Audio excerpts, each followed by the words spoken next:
नमस्कार शेतकरी मित्रांनो, स्वागत आहे तुमचं आपल्या कृषी बाजार भाव या यूट्यूब चॅनलवर. आज आपण सोयाबीन बाजारभाव लाईव्ह या व्हिडिओच्या माध्यमातून बघणार आहोत. तत्पूर्वी आपण चॅनलवर नवीन असाल व दररोजचे बाजारभाव अपडेट आपल्याला हवे असतील तर या चॅनलला सबस्क्राईब करा आणि या व्हिडिओला नक्की लाईक करा. चला तर व्हिडिओला सुरुवात करूया.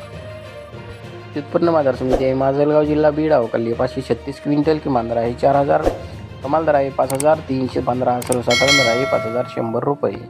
यापुढील कृषी उत्पन्न बाजार समिती आहे कारंजा जिल्हा वाशिम अवकाली 2500 क्विंटल, किमान दर आहे 4850, कमाल दर आहे 5315, सर्वसाधारण दर आहे 5135 रुपये. यापुढील कृषी उत्पन्न बाजार समिती आहे रिसोड जिल्हा वाशिम अवकाली 1790 क्विंटल, किमान दर आहे 4870, कमाल दर आहे 5285, सर्वसाधारण दर आहे 5100 रुपये. यापुढील कृषी उत्पन्न बाजार समिती आहे लातूर अवकाली 9006 क्विंटल, किमान दर आहे 5328, कमाल दर आहे 5500, सर्वसाधारण दर आहे 5350 रुपये.